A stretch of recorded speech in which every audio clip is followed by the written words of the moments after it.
Krishna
कल की कथा में हम लोग सुने कि भगवान कह रहे हैं कि संपूर्ण यज्ञों का भोक्ता और स्वामी भी मैं ही हूँ,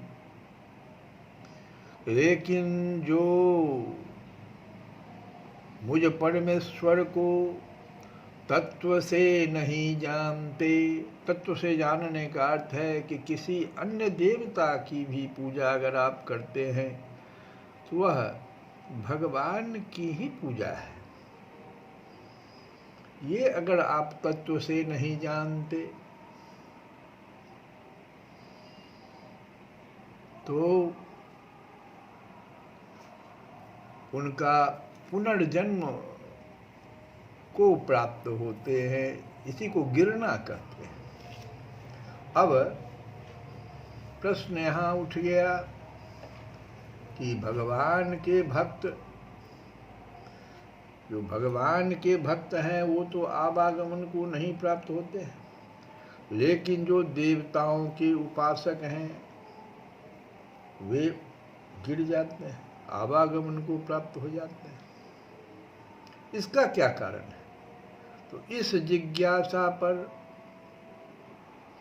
भगवान जो है अब अर्जुन से बता रहे हैं कि यान्ति देवव्रताः देवान् पितॄन् यान्ति पितृव्रताः भूतानि यान्ति भूतेज्या यान्ति मद्याजिनः अपि माम्। देवव्रता यान्ति देवव्रता, जो देवताओं यान्ति प्राप्त होते हैं, देवव्रता देवताओं को पूजने वाले देवताओं को प्राप्त होते हैं। यान्ति देवव्रता देवान, देवताओं को पूजने वाले देवताओं को प्राप्त होते हैं।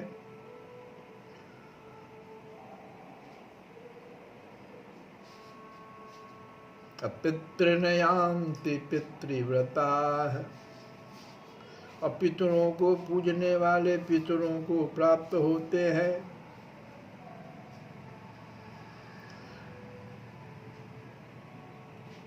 भूतानि यान्ति भूतेज्याः, और भूतेज्याः भूतों को पूजने वाले भूतेज्याः, भूतानि यान्ति भूतों को प्राप्त होते हैं।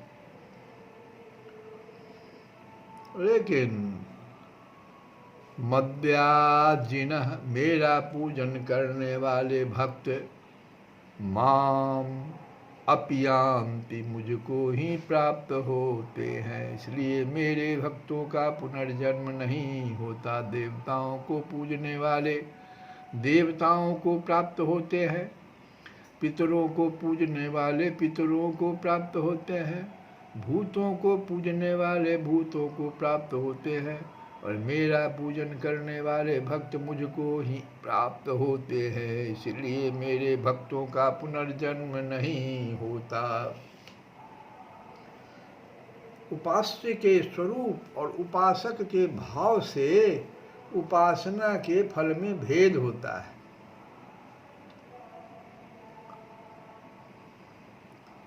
देवताओं की पूजा करना, उनकी पूजा के लिए बतलाए हुए नियमों का पालन करना, उनके निमित्त यज्ञ आदि का अनुष्ठान करना, उनके मंत्र का जप करना और उनके निमित्त ब्राह्मण भोजन कराना, ये सारी बातें जो है देवताओं के व्रत हैं।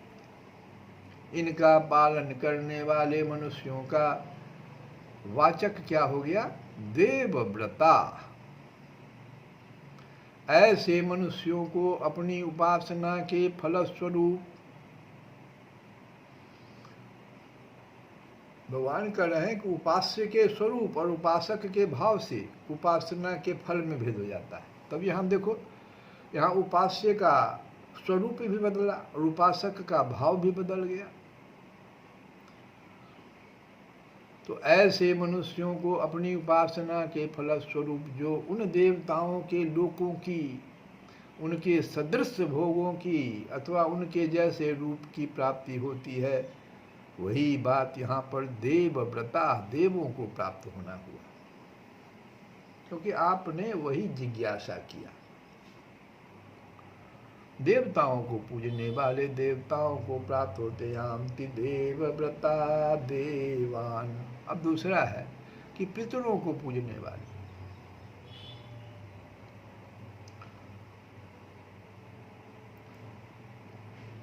निष्काम भाव से देव पूजन करने का विषय है, इस कारण उसका फल परम कल्याण बतलाया गया, क्योंकि निष्काम भाव से की हुई देव पूजा अंतःकरण की शुद्धि में हेतु होने से उसका फल परम कल्याण ही होता है। किंतु यहाँ सकाम भाव से की जाने वाली देव पूजा का प्रकरण है, ये बात बहुत स्पष्ट हो जाना चाहिए। अगर आपने वही देव पूजा, देवताओं की पूजा निष्काम भाव से किया, तब आपका पतन नहीं होगा। आपने तो कामना कर दिया कि इस कामना के कारण इस देवता की पूजा हम कर रहे हैं, इसलिए भाव बड़ा इम्पोर्टेंट। उपासक के भाव से उपासना के फल में भेद हो जाता है, ये भाव है।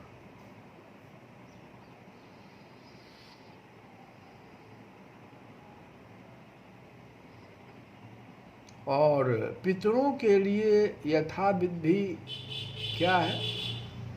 श्राद्ध तर्पण करना, उनके निमित्त ब्राह्मणों को भोजन कराना, हवन करना, जप करना, पाठ पूजा करना तथा उनके लिए शास्त्र में बतलाए हुए व्रत और नियमों का भली भांति पालन करना, ये सब पितरों के व्रत हैं। और इन सब के पालन करने वाले का वाचक हो गया पितृव्रता। तो जो मनुष्य सकाम भाव से, सब में लगा हुआ सकाम भाव, बड़ा जो उपासक के भाव हैं उस पर ध्यान दीजिए। सकाम भाव से इन व्रतों का पालन करते हैं, वे मरने के बाद पितृलोक में चले जाते हैं और वहाँ जाकर उन पितरों के जैसे स्वरूप को प्राप्त करके उनके जैसे भोग भोगते हैं। यही पितरों को प्राप्त होना है।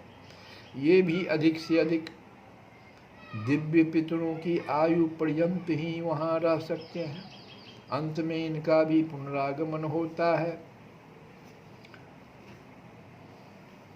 अब इस बात से यह नहीं समझ लेना चाहिए कि देव और पितरों की पूजा का निषेध भगवान कर, नहीं नहीं, देव पितृ पूजा तो यथाविधि अपने अपने वर्णाश्रम के अधिकारानुसार सबको अवश्य ही करनी चाहिए, परंतु वह पूजा यदि सकाम भाव से होती है तब उसका फल जो है विपरीत हो जाता है।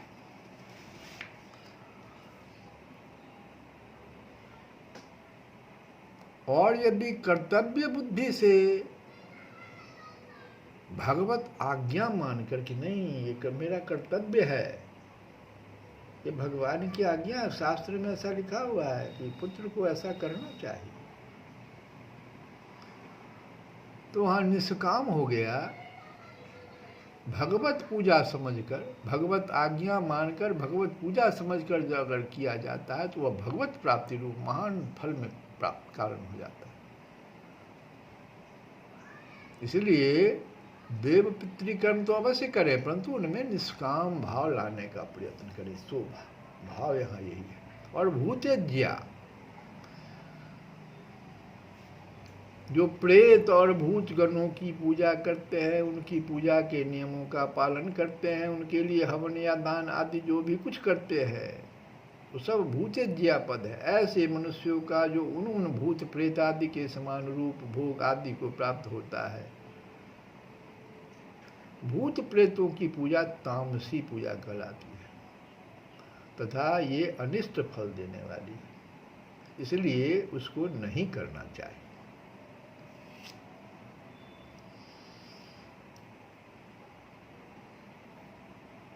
लेकिन जो पुरुष भगवान के सगुण निराकार अथवा साकार किसी भी रूप का सेवन, पूजन और भजन ध्यान आदि करते हैं, हो गया मध्याजीनः।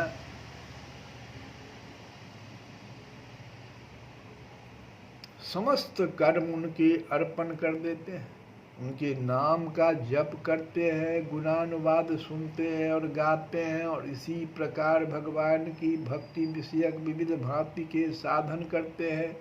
ये सब हो गया मध्याजिनः। तो भगवान के दिव्य लोक में जाना, भगवान के समीप रहना, उनके ही जैसे दिव्य रूप को प्राप्त होना अथवा उनमें लीन हो जाना, यही भगवान को प्राप्त होना है। तो इस प्रकार से भगवान अर्जुन की जो जिज्ञासा थी कि अन्य देवताओं के उपासक आवागमन को प्राप्त हो जाते हैं, इसका कारण क्या है? तो भगवान बताए, मूल कारण है उसका भाव। और तामसी पूजा कभी नहीं करनी चाहिए। हम लोग विनय पत्रिका से भजन